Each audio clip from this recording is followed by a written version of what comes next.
The call to spread the new Word of God. The Third Testament, Revelations of Jesus Christ, chapter 59.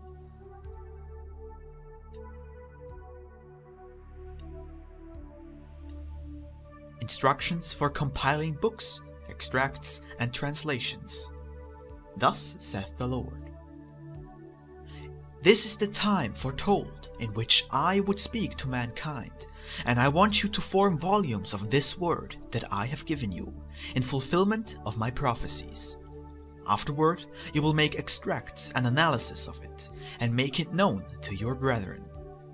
Form a book of my word, extract from it the essence, so that you may have a true concept of the purity of my doctrine. In the word transmitted by the speaker, you may find errors, but not in its essence. My interpreters have not always been prepared. For that reason, I have told you not to see their words superficially, but rather to penetrate to their meaning, to find their perfection.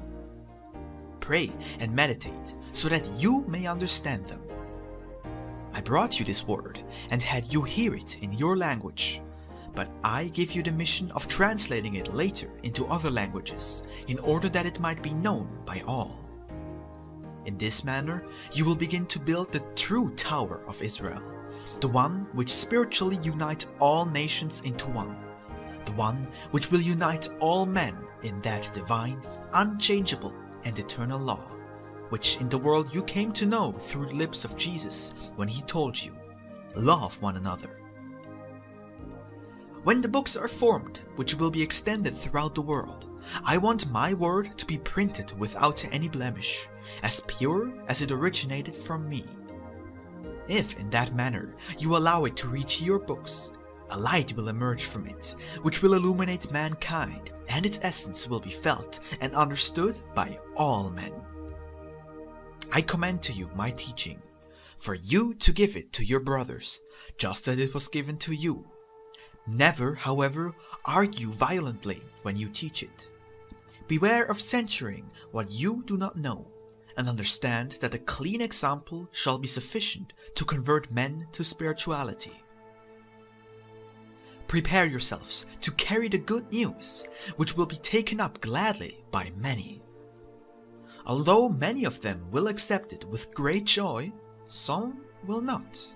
They will tell you that they have all that they need with the revelations of God from the first era and those from the second era. That is when your lips, moved and inspired by me, will say to the disbelieving men that it is necessary to know the new revelation in order to behold the truth awarded to men in past times. The right to knowledge of the new word of God. My beloved people, it is necessary for you to struggle to your feet on the various roads of the earth, for I see that even in the Mexican nation, many have not recognized my work. See that in the world there are already those who, although they are impoverished in spirit, say they go in my name. And what should you, who have been filled with my divinity, do? Spread my doctrine. Do not hide from the world, nor deny it the charity it needs. Here I prepared you quietly. Later, the time will come when you have to go out to prepare the roads, so that my word comes to all hearts. By then, the world will have been purified through pain, and my word will seem not like an unknown language, but like something that the heart and spirit can easily feel and understand. I am giving you the book that speaks of truth and love for you to carry to all humanity. There is no people on earth to whom I can tell you not to go, because they do not need this revelation. What people can say that they are truly Christian, not in name only, but in their love, their charity, and their forgiveness? Which nation can show its spirituality? In what part of the world do they love one another? Where do men truly follow the teachings of Christ? When this message has concluded, I will cease speaking through these channels, and manifest myself then subtly within the spirits. But my word, engraved on the hearts of those who hear it, and written in a new book, shall be carried to the peoples and nations of the world as the seed of peace, as the light of true science, and as the balm for the evil that wounds the bodies and spirits of humanity. My word shall not come to the hearts when my emissaries wish it, but when my will decides it. For it is I who watch over my seed, who prepares the soil and who opens the way for it. It shall be I who makes it arrive wisely, at the right moment, to peoples, nations, and homes. It shall come to them when they are already awaiting it, when their hearts, remembering my promises, are vigilant, and when they have awoken from their deep dream of pride, greatness, materialism, and vanity. I shall give my people the means to take my message to all nations. I shall permit them to find on their way men of goodwill who shall aid them in bearing my messages till the ends of the earth. Through you, the law shall be given again to the new generations. That is why I have told you that you must be prepared, for you have come to prepare the road, so that the new generations of tomorrow are not idolatrous, and so that false prophets do not rise up among them to mislead humanity. You must reveal all this to the world, O Israel. In this time in which different ideologies have arisen, sect shall rise up against sect, all religion shall struggle against religion, nor shall they recognize you. Yet, being the children of the light and of peace, you shall say to them that the truth exists in the contents of the Third Testament, and that in it also is the testimony of my presence and the coming of the Lord in this era. You shall show humanity this book, and give testimony of its truth with your fulfillment of my law.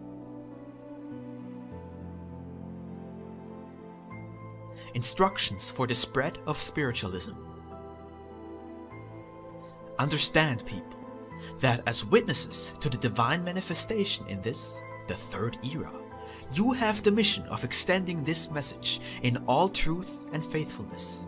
That you have been called and chosen to bear the good news to humanity, showing your brothers the spiritual path, the only one that leads you to peace, true light, and universal fraternity.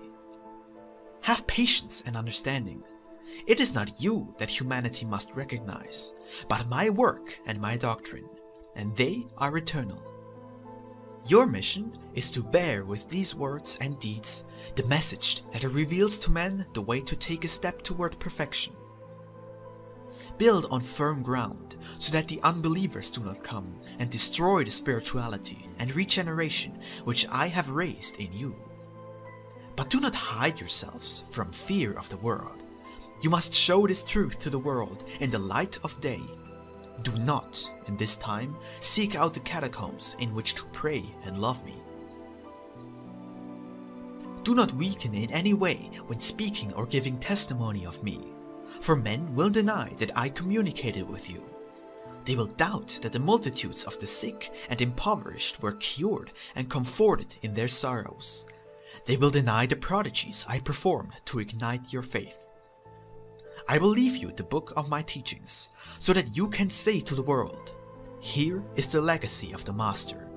And truly, how many hearing the reading of my words will believe, and how many sinners will reform?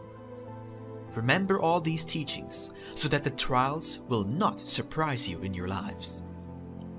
How many doctrines, and how many cults of God, and new ideas about the spiritual and human life you will discover.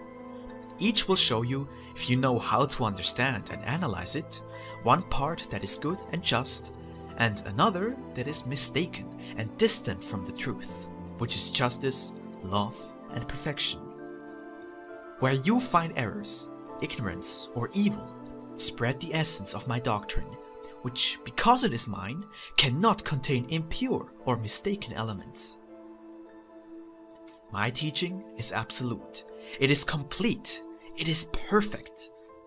I tell you now that those who truthfully spread the seed with the grace as I conceded it to you shall walk in peace. The doors that have been unopened at their call shall be opened to them. And though they will be opposed, they shall never be defeated in the struggle, because their virtue shall make them victorious through all the trials. In contrast, those who do not listen to the voice of their conscience, they who disobey my word and betray me, shall be always at the mercy of their enemies. They shall live without calm and fear death. My people, before the wars come to an end on earth, all spirits will be touched by my law of love, though today you do not know in what manner. This message of spiritual light will come too when you are strong. None will dare to say that this work is true unless they are convinced of it, for none would believe them.